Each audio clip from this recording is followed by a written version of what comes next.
Good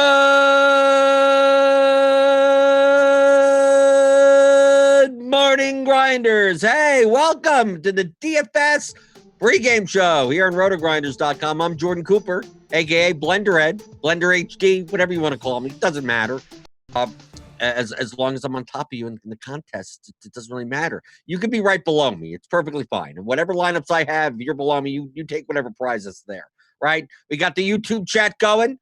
Right, Daily Fantasy Sweat is here. Right, a bunch of other people, as we always do on the DFS pregame show. It's free content here on YouTube.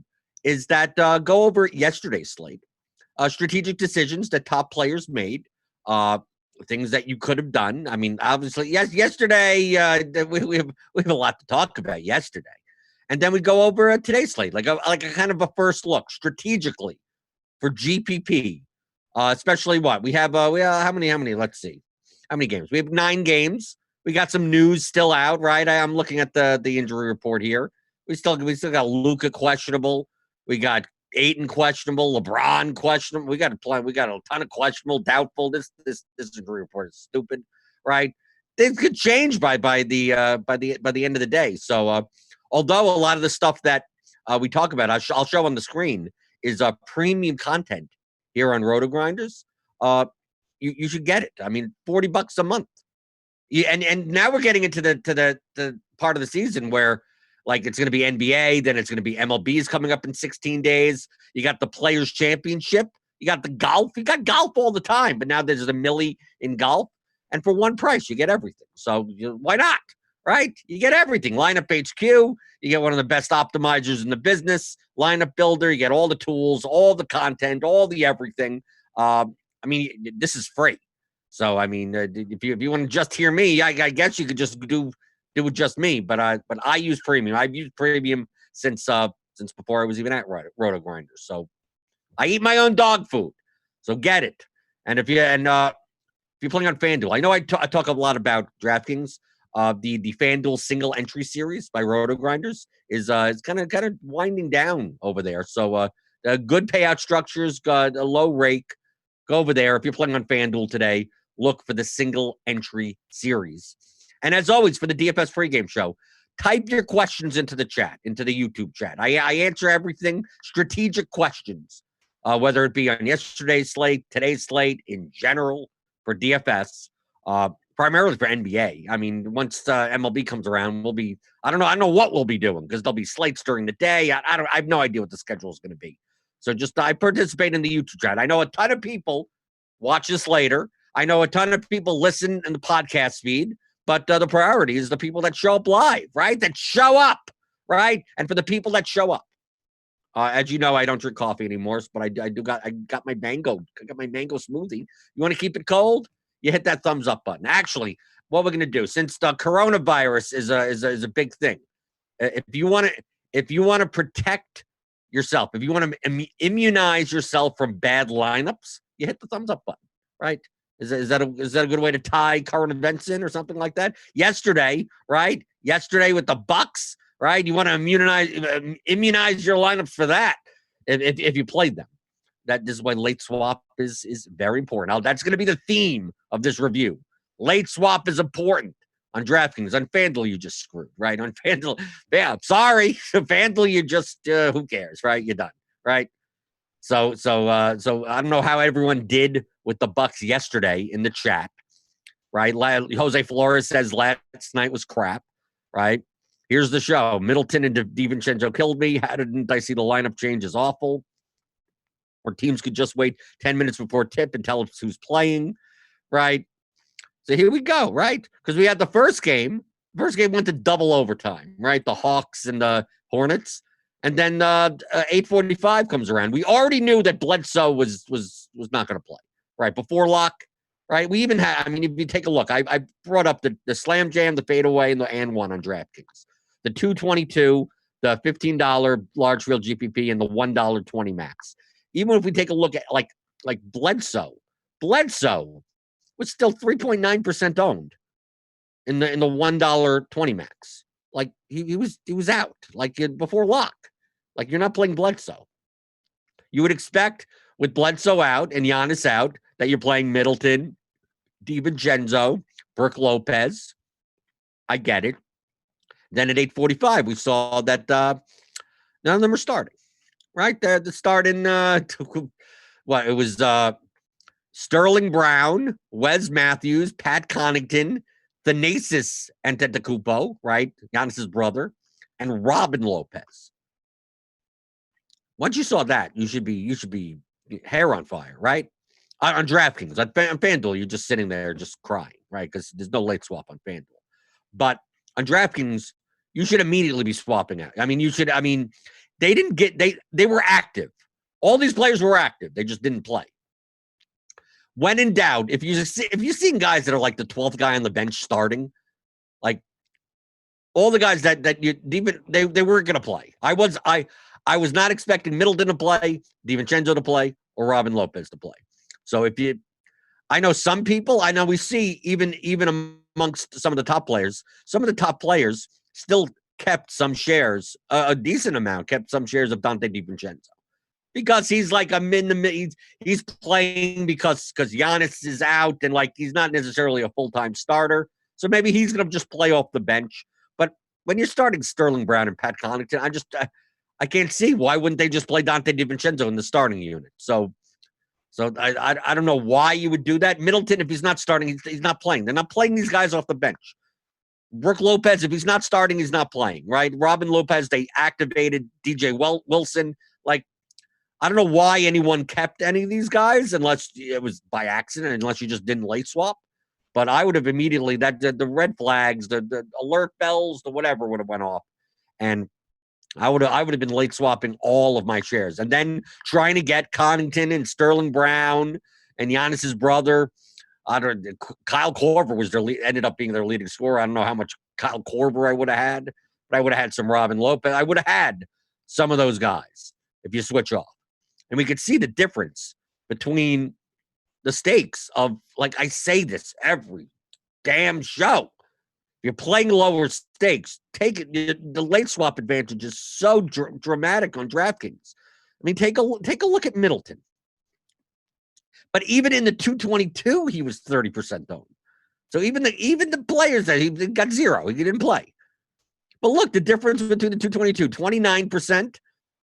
The $15 fadeaway was 47%, and the and one $1.20 max was 55.7%. Right? Him and DiVincenzo were the two highest owned players on the slate in the and one. Right? 55, 54. Neither played. They got zeros. Right? We're not even we'll talk about Norm Powell in a second, right? Who got injured 3 minutes in. But even Brooke Lopez, 9% in the 222. 17% in the $1 and one. So if you're playing low stakes and you see 8:45 comes around, I mean, it doesn't matter what stakes you're playing. And once you saw that the lineup was like that, you should have been getting rid of all of your Middleton shares, all of your Dante DiVincenzo shares. Although I see some amount of point of maybe taking a shot. Maybe he will play. I wouldn't have. It's a 3-game slate. There's not many options you have. The thing is that in those late swap opportunities, obviously the first game is already gone. You can't play anyone from the Hawks, the Hornets. So you have to find swaps to the Raptors and the Jazz game. And the natural swap for Middleton was Norman Powell.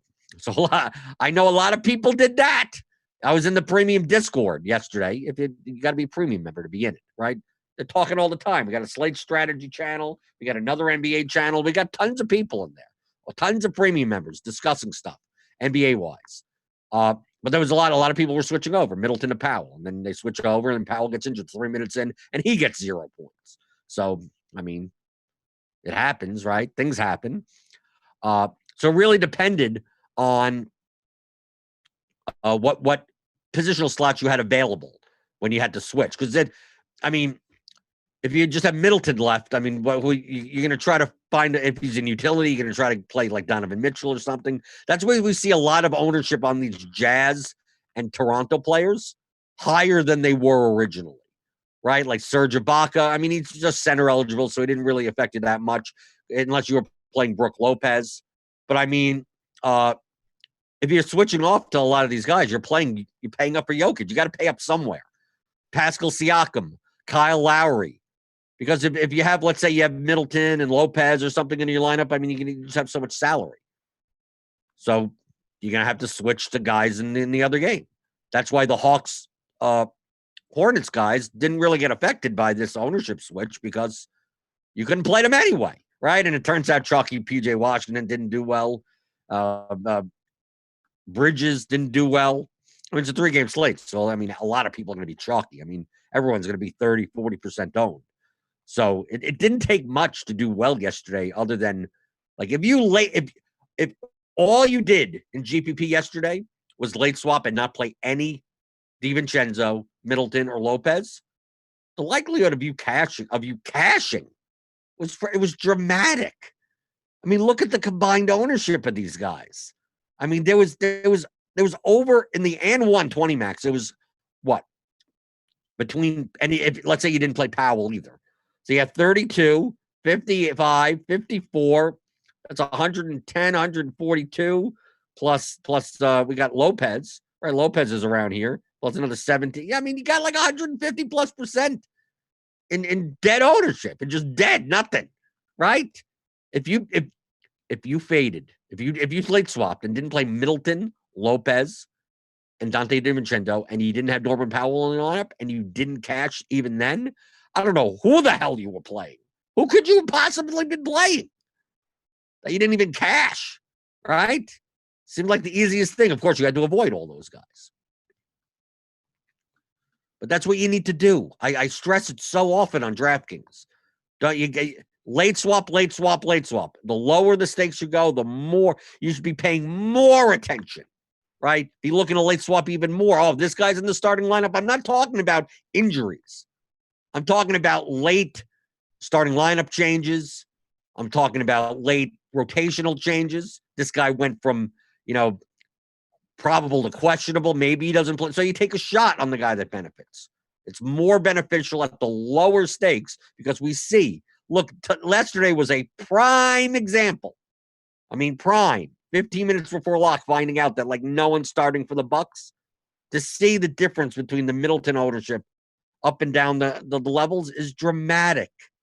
And there were still tons of top players that got stuck with Middleton, got stuck with DiVincenzo, or intentionally played him. So there's even people at the high stakes that just like, they went out or something. They didn't check. I have no idea. And they didn't even get to it. I know. I'm just gonna harp on these. I'm gonna harp on these concepts over and over again. When we get to baseball, obviously late swap is gonna be less important. But basketball, I mean, come on. Okay, let's go back to the YouTube chat. As always, post your questions in the YouTube chat. Okay. Matt Hobson asks, I've been practicing MMEs. Can you talk about roughly how many players you have in your pool for small slates compared to large ones? It depends on your risk tolerance. There is no correct answer to that question. You could decide to say, I want to play these 7 guys in every lineup and then rotate one in. If that's the strategy, that's a high variance strategy because obviously you have 7 players at 100% exposure. Let's say you're playing a core of 4 players at 100% and then rotating the other 4. You can do that. But you could also play 30 players and have no player be over 50 or 60% exposed and have a much more diverse player pool. You could do either. There are certain slates that maybe you decide that someone is such a good play that you're just going to take 100% of them. Well, that means you don't have to have as much of a player pool because let's say you're taking a power forward and he's just going to be in all your slots. Well, you don't need any more power forwards anymore, right? Because he's taking all the slots. Let's say you're doing that at small forward also. So it condenses what you'd be using as a player pool. But that you have to decide that strategy. There's no correct answer. We look at top players every time on this show, and certain sharper players play you see that it could be a 9-game slate and they're playing like 21 players. And you see that like 6 of them are 70+% exposed. And then you look at another top player and they're playing 46 different players. And their top one is only, 58% exposed. One isn't wrong and one isn't right. The whole point, like I always preach on this show, is you're building lineups, not choosing players. Building lineups of 8 people in it. If these 8 people over here, if this is a good lineup, and these 8 people over here, they're completely different, is also a good lineup, what does it matter, right? They're independent of one another. You just want to build good lineups. So if you build 20 good lineups, you could have good lineups with all the same construction, with a core of 6 players. You can do that. Just understand that if you miss on one of them, all your lineups are dead. Right? If you play PJ Washington for 6 points in all your lineups yesterday, you didn't do well. You could have done that. There was no reason that, you want to go all in on PJ Washington? Go. Okay, if that's what you want to do. If you want to go all in on Pat Connaughton with the late swap and just say, screw it, give me all the Pat Connaughton, you only got 9.75 points. You didn't win. You didn't do well. But if that's your strategy, you can. Or you could decide to go, well, I'm going to go some Connaughton, some Sterling Brown. I'm going to go both of them in the same lineup. I'm going to go Miles Bridges, Mike Conley, and Trae Young. But in other lineups, I go Mitchell and Devontae Graham. You could do that. You can play some lineups with Rozier and Graham together. You can play some lineups without them together. There's no correct answer to that question. It depends on your risk tolerance and how much diversification do you want in your lineups. But the individual lineups that you're playing are independent of one another. So you could decide, you could play 10 lineups and have them told 10 different types of lineups. This with this construction, this with this player, this with something else. And you can't go, well, I only have this guy in 1 out of 10. Is it worth playing one? Is the lineup good? Then that's all that matters. Your player exposures and the amount of players that you have in your pool is all dependent on your diversification and risk tolerance. There's no correct answer of what makes you more money from an expected value standpoint. They're all independent of one another. Consider it just like a stock portfolio. You could decide and go, I think these 3 stocks are great investments, and put all of your money into those 3 stocks. Or you could say, well, I'm going to take a more diversified stance and put it into 30 different stocks. One is not better than the other. One is probably safer than the other. You're less likely to lose all of your money diversifying, but it's also less likely that you make an absolute ton by if you play 10 lineups and you're playing 7 same players and then 1 each. If you hit on all 7 players, it's quite possible that your lineups come in 1st, 5th, 8th, 13th. You get a bunch of top spots and you take down a ton of money. But it's also just as likely to be you'll be on the bottom. You're in 15,000 as well as 15,071, right? And then you get nothing because half your guys just snowflaked. But if you have a diverse player pool, you'll have some lineups towards the top. You may have some lineups at the very bottom. You're hoping to hit on that one lineup that comes in first place in a diversified player pool. It's less likely that all of your lineups bomb when you're diversified. If you play 150 lineups, it's quite possible that you cash 40 of them, right? At minimum, maybe. You'd lose money, right? You're putting in, $2,000 and you're getting $1,375 back. You lost money.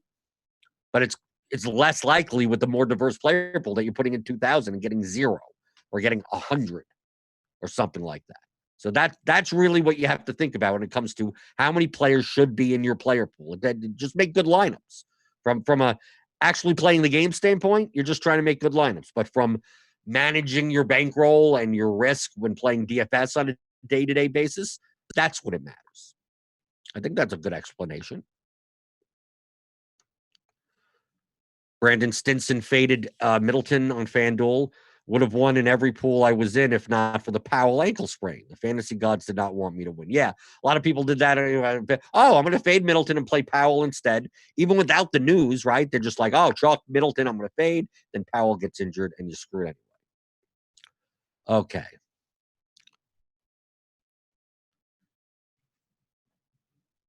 Right. People are saying up over here. No one said that. I think someone is saying that they would have gotten some run off the bed. No, we didn't know. There was no news. They were active. We knew that Bledsoe was out and George Hill was out. People theorized that even though they're playing the back of the bench as starters, that they would come in anyway. When I see Robin Lopez starting, all these guys aren't playing anymore. Like they're just not. I go from the standpoint of there's no reason for these guys not to be in the first unit. They're not. Why would they be coming off the bench and have Thanasis and Antetokounmpo starting? It makes no sense. So even though there was no news, I would have treated it like they're not playing. Okay. Seth A says that the fact that a fair amount of people didn't swap and still cashed definitely proves your point that if you switch to anybody, you had to have done well, right? There are plenty of people. I saw in the premium Discord that we have for premium members, $40 a month, and it's every sport. So if you join premium, you get premium for everything, for MLB and NBA and PGA and whatever it is. But they were talking, people were showing lineups that had 2 zeros. I think there was one lineup. Someone showed a lineup in GPP. He like Mincash had 3 zeros in it, right? Had Middleton, DiVincenzo, and Lopez, and he still cashed. Still cashed with that. I mean, because he probably had Trey Young, he had a bunch of the Hawks, Ibaka, he had some of the overperforming players. Okay, let's see. I'm just going through the chat. Remember, you could always post your questions in the YouTube chat. K-Town's Finest 26 says, how often does chalk play actually pan out? It seems as chalk is not involved as GPP wins. In NBA, chalk works more than any other sport because it's iterative scoring, right? It's no big events. But just understand, you need leverage. You can play chalk players alongside lower-owned plays. It doesn't mean you have to fade all the chalk. You can eat plenty of the chalk and win a large field GPP in NBA because it's much more predictive of the sport. Sometimes there may be 4 chalk plays and 2 of them bomb, but you don't know which 2 it's going to be. So most of the time you're playing, the chalk is chalk for a reason. They're undervalued, news changed, the price is inefficient, good matchup, whatever it is. You probably should be playing, but you can't just play all the chalk. So you have to find leverage somewhere. So you're not going to win because of the chalk. You're going to win because of your leverage plays. But you still, if you're going to play, if you're going to fade a guy that's 45% owned that puts up 8x, like you're probably not going to win a GPP, right? The chalk guy goes off and you don't have him, probably ain't going to win either. But you're not solely going to win by playing chalk. Okay, going through the chat. Everyone's still complaining about the Bucks. I'll show how some of the top players, right? Take a look at some of the top players here. I put too many up here. Okay, got to scroll a little. Utica did well last night. He didn't come in first, but he placed a bunch of lineups in the top 10. But we see like Dante DiVincenzo, like some like Botlovin had 60%. Dark Manilow, 54%. JBC, 9%. So some people still played. Middleton, not as much so. Mr. Goodseats at 6.67. Most of the sharp players got off of Middleton completely. A lot stayed on DiVincenzo. I saw a bunch of people that had like 90% DiVincenzo with a 0. Then we take a look. We have any Brook Lopez? See, we even see Brook Lopez. Nothing. Right? If Robin Lopez is starting, like Brook Lopez ain't playing. Right? So we see all top players. Look at all these top players. All late swapping. Right? All of them. I found a couple. There was a couple of sharp players that didn't late swap. I'm just assuming that, I don't know, they fell in a ditch or something. Most, nearly all, I would say 95% of anyone that played 150 entries, they did late swap. So that's why we see, look at Pat Connaughton. Look at all this Pat Connaughton ownership. Look at all this exposure. Pat Connaughton, because who else? Well, we had no idea what the hell the Bucks were going to do. Who was going to get the usage? What's going to happen? So most likely you're playing Connaughton or Sterling Brown, right? So we see Connaughton here. A lot of people playing Connaughton because he was also eligible at 2 positions. Two in guard forward positions, like shooting guard, small forward, which means he was also eligible at the utility forward and utility guard. It's a lot more spots for them to go in. And same for Sterling Brown. So we see Sterling Brown right down here, right? Tons of ownership, right? He was 14% owned. Look at all this exposure, right? Connaughton, he was 36% owned. So that shows how many people swapped. because I guarantee you Connaughton didn't have 36% ownership before the news, right? Tons of exposure, right? We even take a look at where's Giannis's brother, as we'll call him. Some people didn't switch to him, but some people did, right? So more of him. Robin Lopez. Let's take a look at Robin Lopez. Where did he go? Where's Robin Lopez? Okay, here's Robin Lopez. Robin Lopez only ended up being 2% owned, but we still have plenty of late swapping. Scored 26 points. That's pretty good for a salary, right? I'm showing this time and time again that late swap. Look, the edge in late swapping. And I know this is the obvious times because, the Bucks put out a starting lineup and it's just like, woohoo, we don't know what the hell's going on. But you got to pay attention. That's why, you take a look and like Jokic didn't do well, but he had so much ownership because once you start switching off of Middleton, like you have the money. If you didn't already fill your center spot with Ibaka, you could have paid up for Jokic. If you didn't already fill your center spot with, you could have played Rudy. No, you couldn't have played Jokic. Jokic was in the you could have played Jokic. He was playing against the Bucks. Rudy Gobert, he ended up 15% owned, but we see a lot of swapping, 42% exposure. That's why, like, looking at these exposures, you could see how sharp players did switch because it also depended on like how much PJ Washington did you have. Because remember, everything in the first game you couldn't do anything about. So if you had Devontae Graham, like Dark Manilow, only had 7% Devontae Graham, only had 2% PJ Washington, only had 8% Trae Young. He didn't have that much of the first game. He had 4% Terry Rozier, 1% Kevin Huerter. Right? Yeah, we could take a look at Dark Manilow. Like he didn't have enough. He didn't have much of the first game, which means he must have had a ton of Middleton and DiVincenzo. So the only way that for him to switch off of Middleton is to go to Connaughton, and then you have tons of money, and then you go up to Jokic. You play a lot of Norman Powell. He got screwed there. You play almost 50% Donovan Mitchell because you only got the Raptors Jazz games to choose from.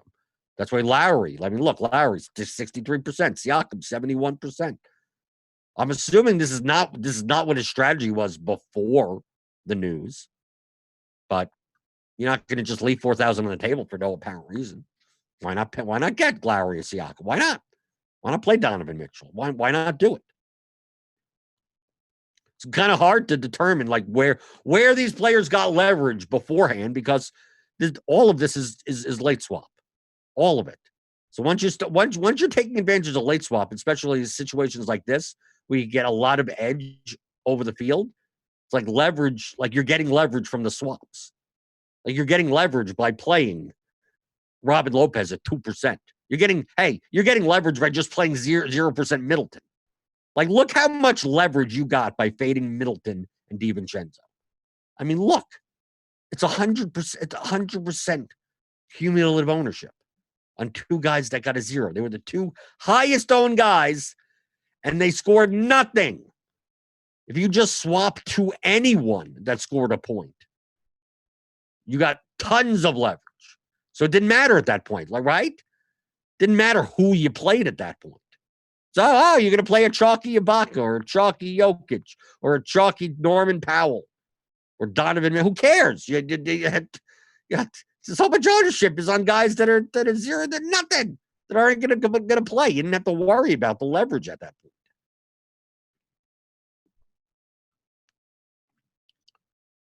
Maxwell Glover, how did they know to get off Middleton? Because we got the starting lineup at 8:45 Eastern. We got that. We got the starting lineup. Middleton was active. DiVincenzo was active. Brook Lopez was active. But when they announced the starters, and it's Sterling Brown and Robin Lopez and Thanasis Antetokounmpo, what else could you say other than they're not going to play?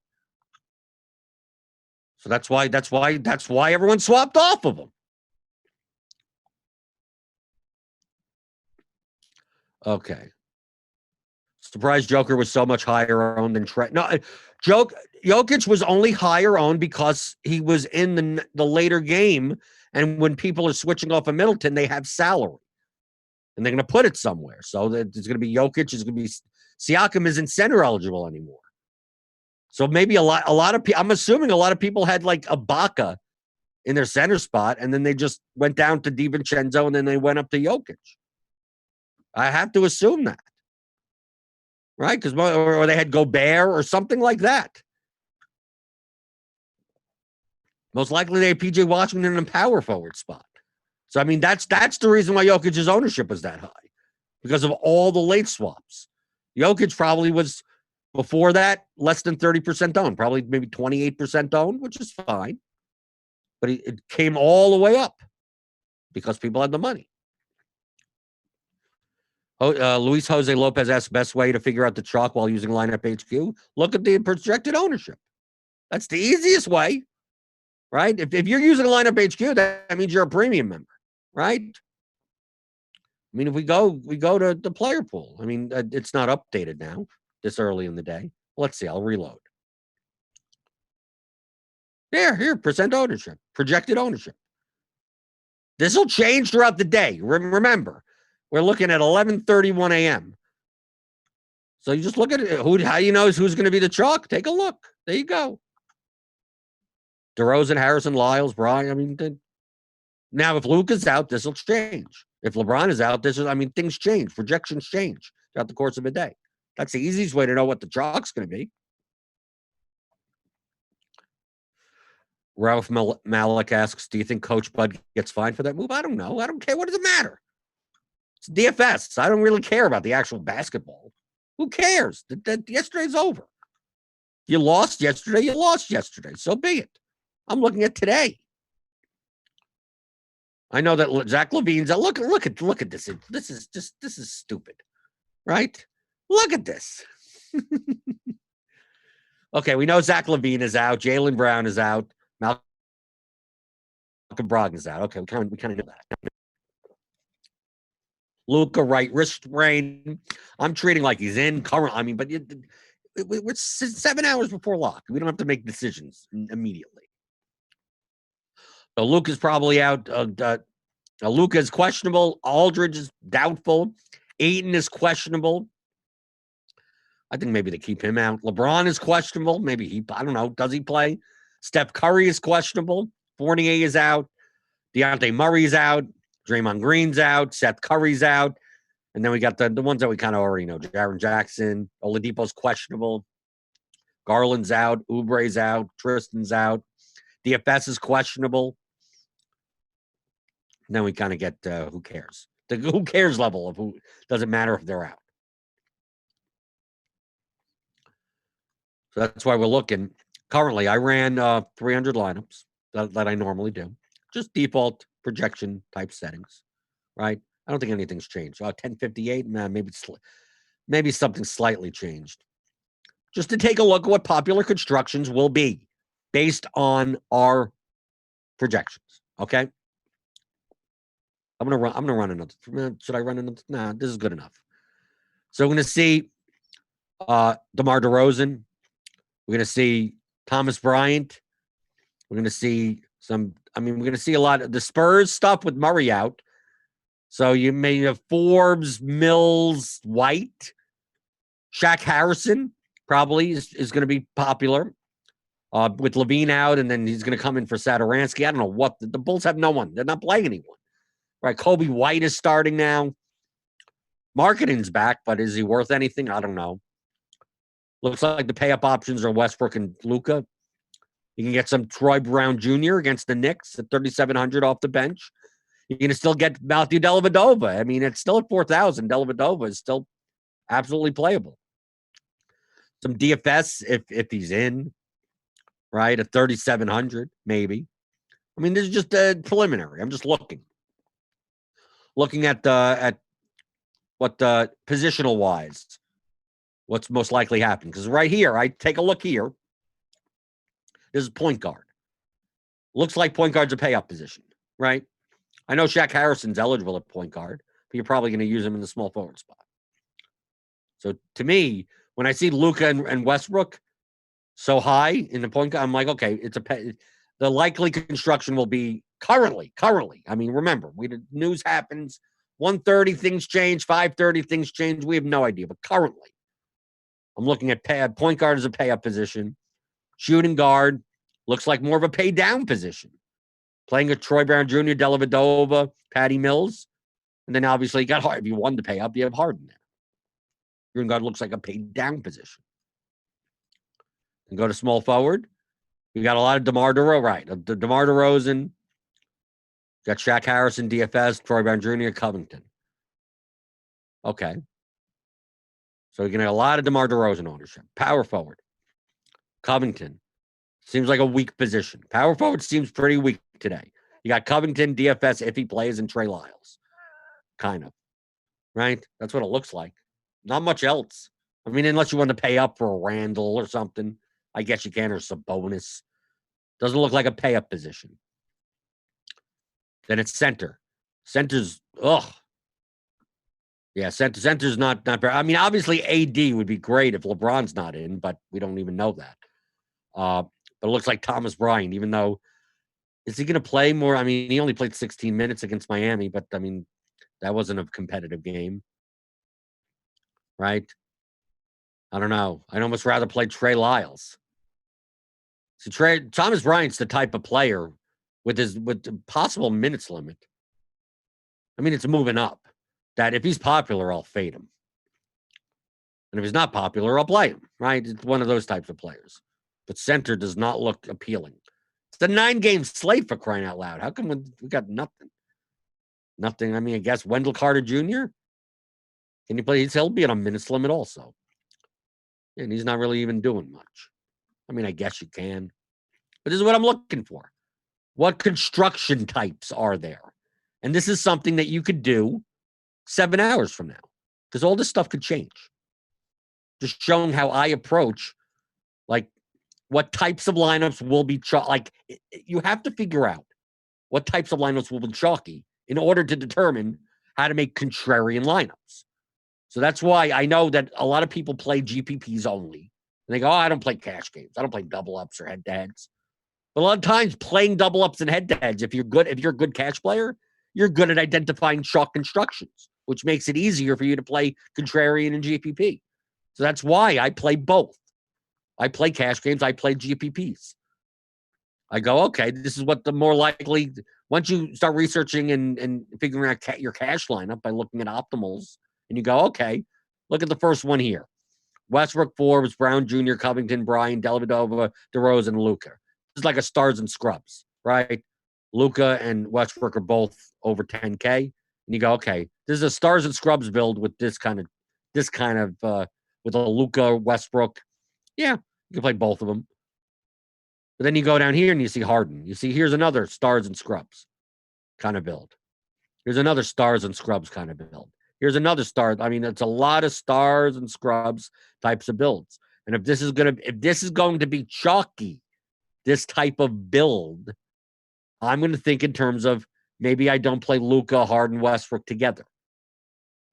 And I try to make something that's less stars and scrubsy.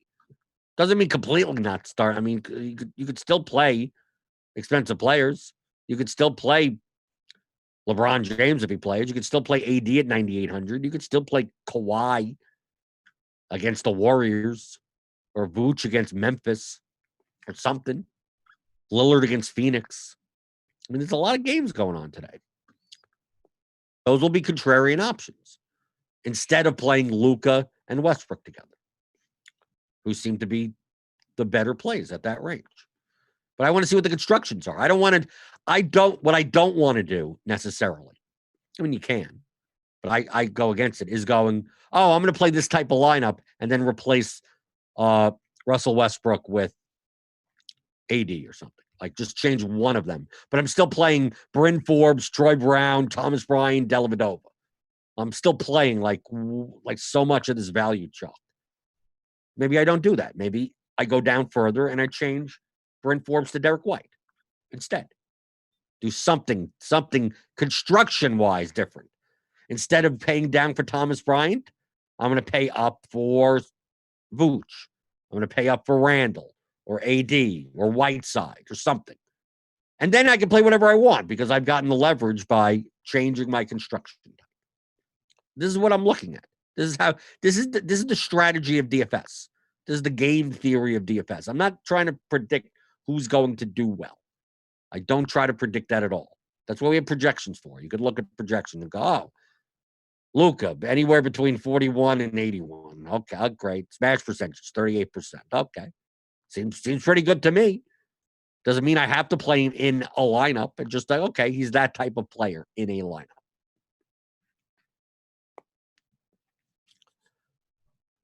So Maxwell Gover says if stars and scrubs go balanced, yes. I mean, changing your construction will naturally be contrarian. If you know what the chalk construction is going to be, changing to a different construction, you can still play good players. You can still play chalky players, but it'll force you to have to play players that give you leverage. If you're not gonna play, Chuck Dellavedova or something like that, if you're not gonna play DeMar DeRozan, then you can play a different construction. That's why when people ask about what's the pivot, like it's better to think in terms of what's the different construction rather than like, oh, I'm gonna play 7 of the chalkiest players and just one of them I'm gonna flip. It's like you're not getting enough leverage.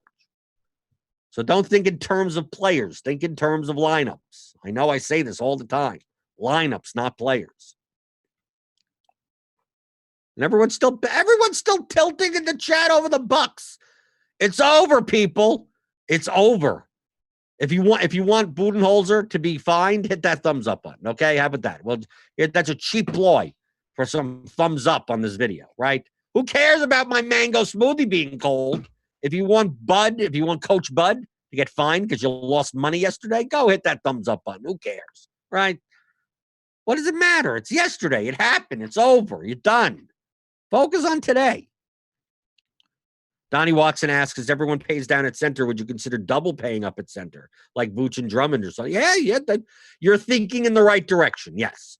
Would I particularly do that? Maybe not. Maybe I wouldn't pay up twice because now you're getting even more leverage.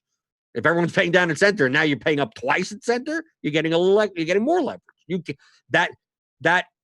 There's no correct answer to that question. Like you can do that's one of the 300 strategies you could take on this slate. That's one of them. So you can do it. I don't think you're stupid, but you're thinking correctly.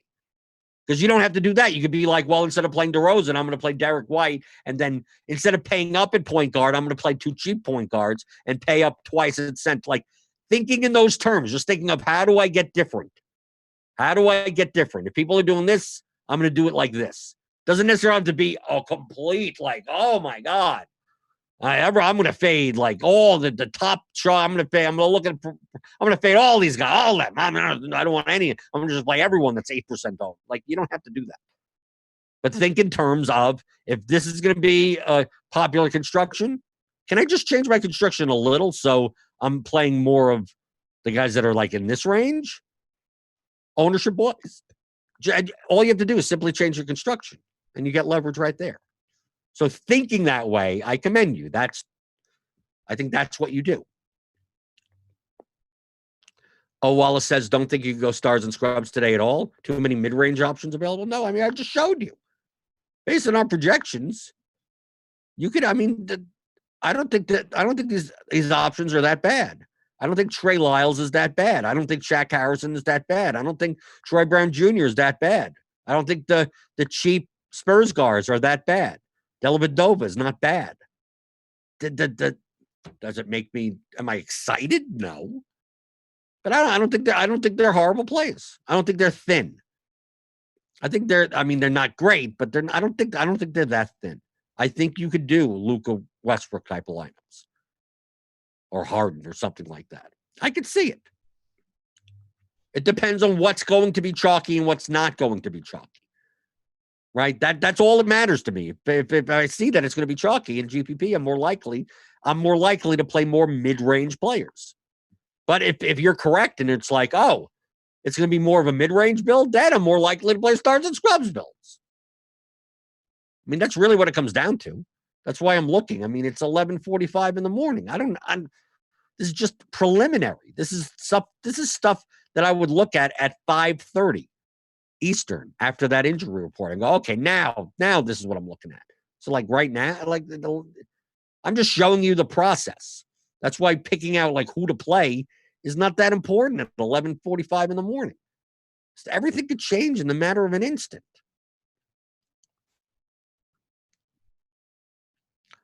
Ralph Malik says, I always err on the side of more leverage. I think it's underestimated in general. Yes, I would agree with you.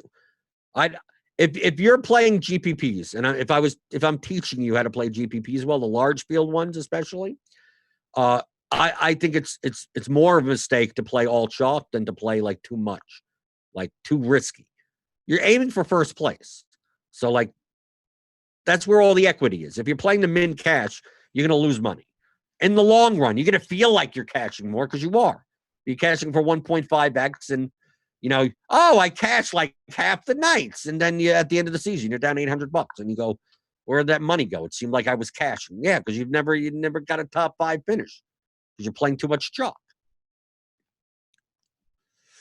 Private Pre asks, MME builds, do you prioritize quality plays or make your pool with the 8-man build in mind, having a few studs and cheap guys per position, having trouble with the 100-team builds and not going back for cheap guys? Well, it depends. I mean, of course I prioritize quality plays, but it doesn't mean I have to put them all in the same lineup. So like, for instance, on today's slate, let's say it's not like I'm avoiding these guys. Let's say DeRozan, Harrison, and Lyles are chalk. Let's just say. It may not be. I'm just going to say. Maybe I don't play all 3 in the same lineup. Doesn't mean I'm not playing them. Just means I may not play them all in the same lineup. I may not play Bryant with them. I may not play Bryant and Brown together. I may not play Harden, Luka, and Westbrook together to get away from popular lineup constructions. But it doesn't mean I'm not playing those players.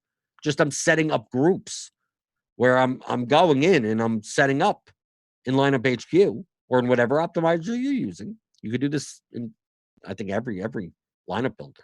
I use lineup HQ. But you set up a rule and you say, I don't want to play Luka and Westbrook in the same lineup. And then you're done. Then you don't have to worry about that build. You say, I don't want to play out of Harrison, Lyles, and Bryant. I want to play 2 max out of the 3, but not all 3. You make those types of groups so you get away from the chalk constructions. Doesn't mean you don't play these players. You're playing 100. If you're playing 100 lineups, like you're asking Private Pre, if you're playing 100 lineups, you could still play 60% Jack Harrison.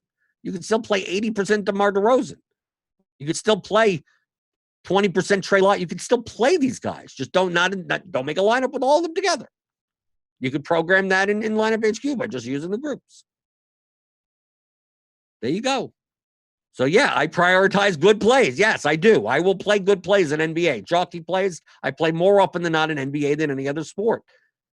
But it doesn't mean I have to play chalky lineups. I can play chalky players in large field GPPs, but just not chalky lineups.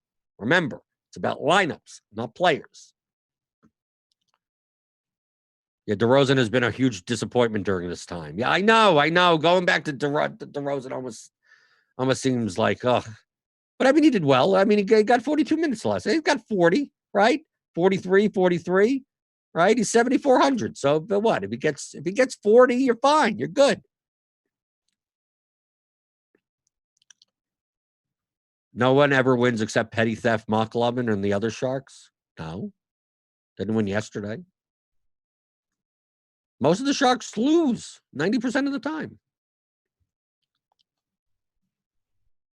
Okay. Michael Cass asks, what is chalk? Oh, I guess I got to go back to DFS 101. Chalk is highly owned players, popular players that people are using. DeMar DeRozan is going to be 46% owned. That's chalk. That's what that term means. Pairing Harden and Westbrook might be viable today. Mini pace is blistering. You can. I don't. Not at their prices. Yes, obviously you can. I mean, look, typically you don't pair Devontae Graham and Terry Rozier together, right? Typically you don't, and they double overtime, and you need both of them. So yeah, but you could, but it's a 9-game slate. I don't see a reason to. I wouldn't be doing it. But I mean, yeah, there is a percent of the time that both Harden and Westbrook get 70 points together, like at the same time in the same game. There is a percent. I just think it's very low. It happens. It will happen on occasion. I just think that the percentage is low enough for a 9-game slate. If this was a 3-game slate like yesterday, okay. There's not many options, so why not? In a 9-game slate, I'm not inclined to play Westbrook and Harden together at all. I mean, it's viable, yeah, but it's not high, it's not high probability in any sense.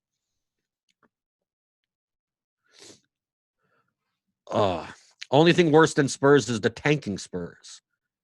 But the players still want to play well, so come on. How much leverage is too much leverage? Oh, that's a tough question. I mean, if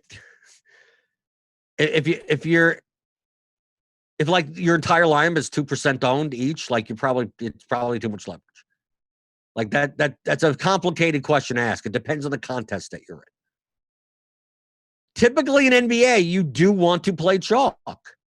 More often than not, chalk succeeds in NBA because it's not an event-driven sport. You can't. No one can just play 4 minutes and get 40 fantasy points, right? In NFL, a wide receiver could play one play and get an 80-yard touchdown. In baseball, a guy could go 1 for 5, but his one hit is a grand slam, and like one event, you're there. Basketball doesn't work that way. So typically, the good players, the inefficiently priced players, as long as they get the minutes and the usage, they're going to get there more times than not. You shouldn't be thinking of how much leverage is too much leverage. You should be thinking of what do you have enough. Once you get to the point of having enough, then you don't have to worry about it anymore. And just play the best players.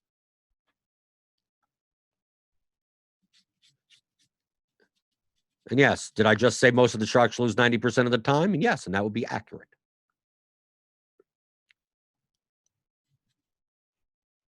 Most you could look results DB. You could export the CSVs. Download the CSVs and analyze the 150 max players. The players that play 150 max, like we did right here, these players, right? So like if you go into entries, ownership, let me toggle full screen. You could sort by all the people that had 150 entries. Like all these 150 entries, right? To play in the 350K fadeaway, 100K to first, it's a $15 entry. So 150 times 15 is how much?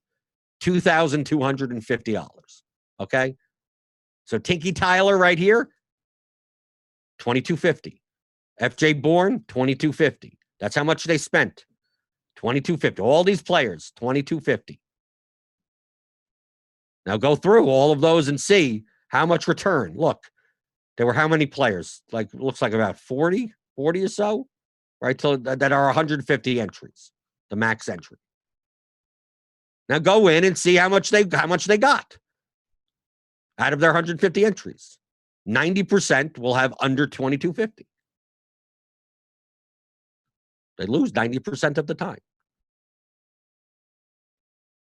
That's I mean, this is MME play. That's exactly true. People don't understand that.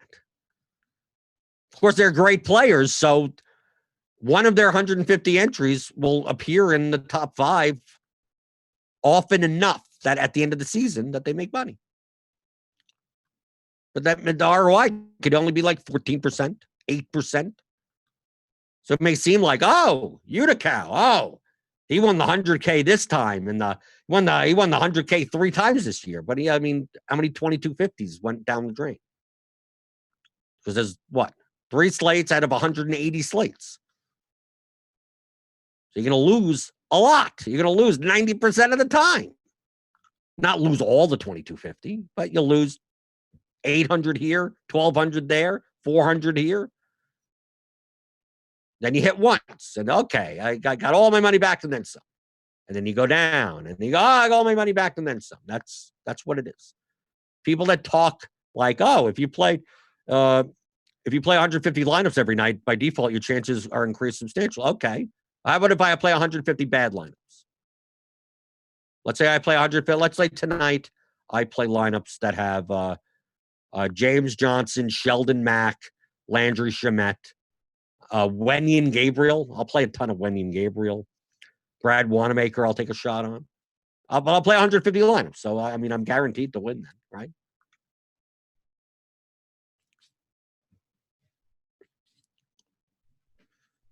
It says Scotty Peasy says it's simple math, guys. I'm not saying anything that isn't true.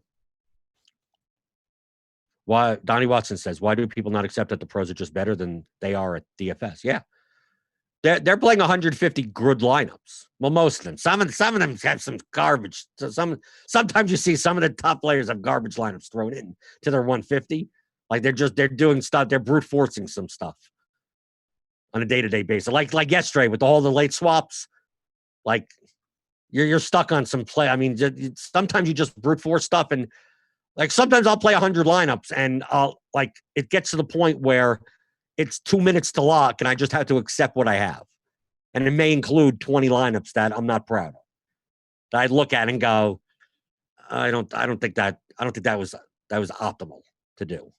You know, playing 2% guys together, playing two chalky guys, playing a construction. I'm like, if I was just looking at this, I probably would have changed it, but there's 2 minutes to lock. So at least I got 80 lineups that I'm proud of and 20 maybe I'm not so proud of.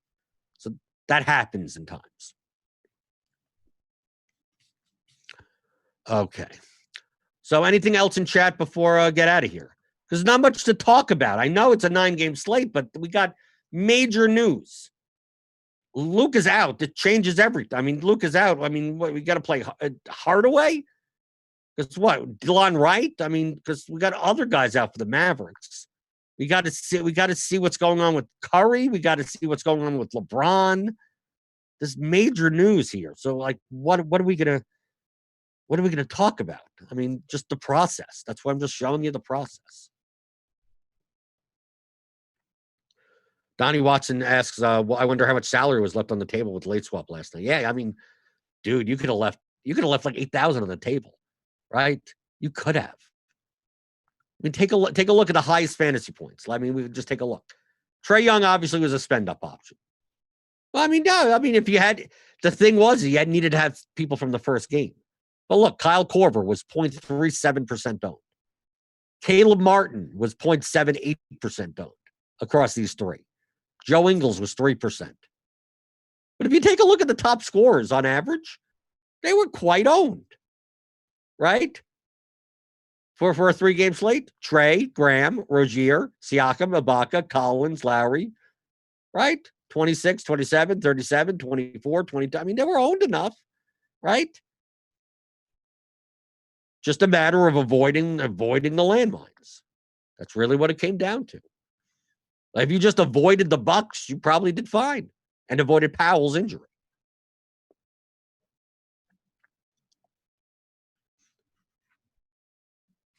What makes them pros? Because they spend $2K on 150 lineups in Fantasy Cruncher? No, they build good lineups. People like finding excuses on why they don't do well instead of realizing that other people do well because they actually know what they're doing. I'm a profitable player. I've been a profitable player for going on 5 years, 4.5 years right now. I don't even play 150 lineups. Oh my God. And I still do. And I play primarily large field GPPs. And I've won a bunch of them. And I've won bunches of them. I've won with playing 3 or 4 lineups. Just build good lineups. But I mean, the sample size has to be large.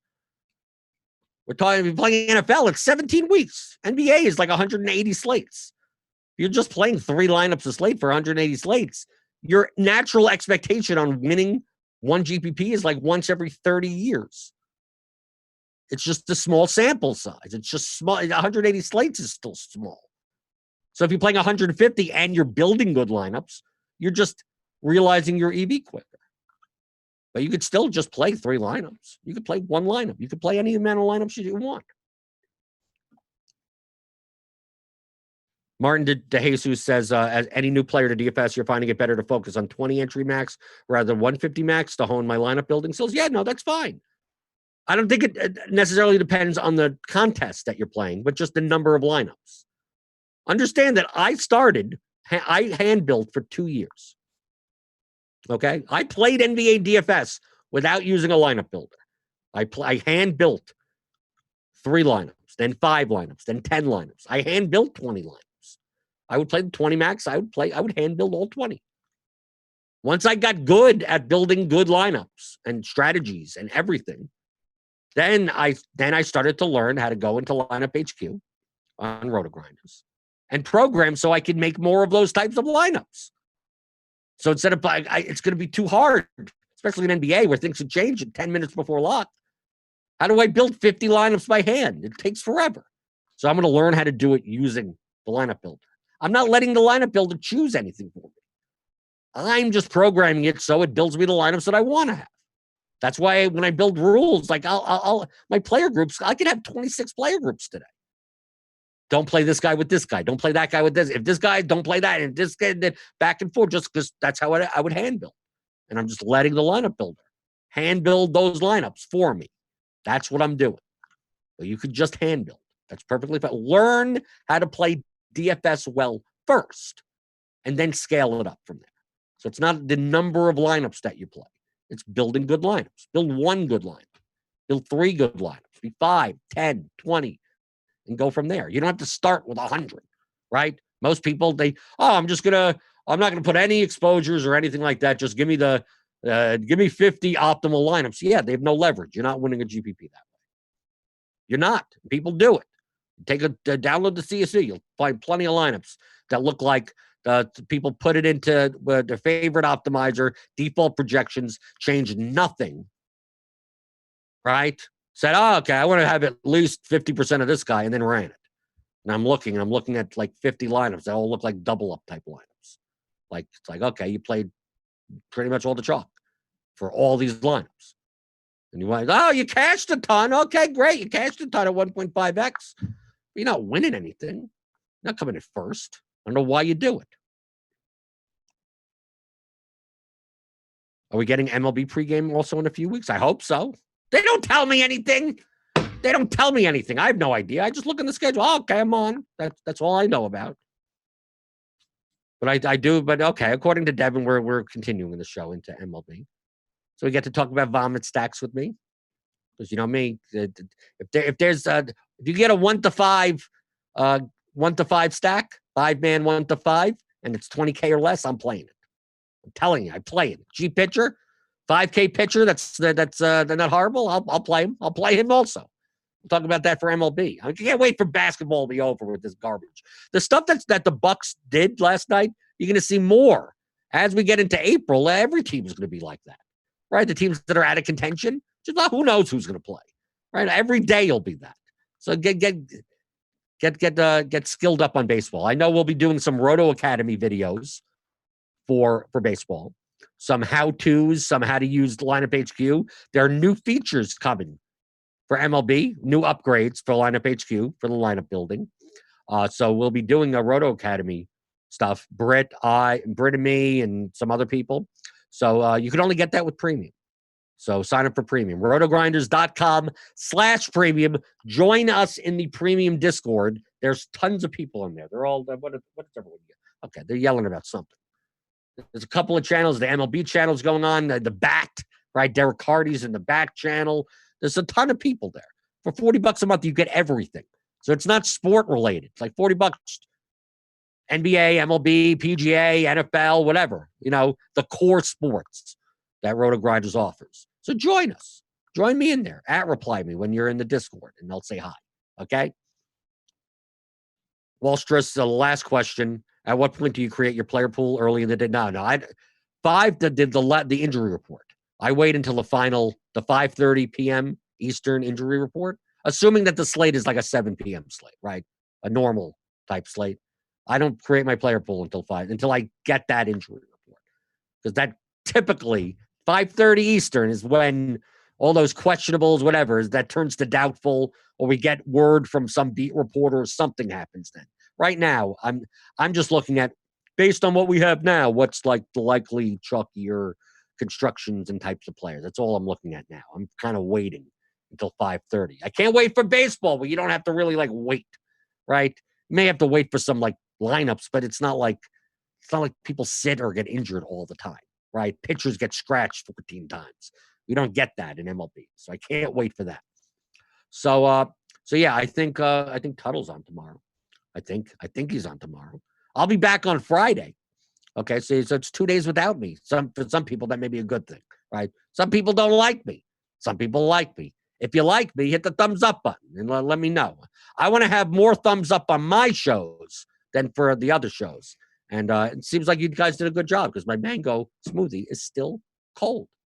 So until I'm back on Friday, we still have shows, right? You got Grinders Live today, 5:20, right? You got Crunch Time for premium members.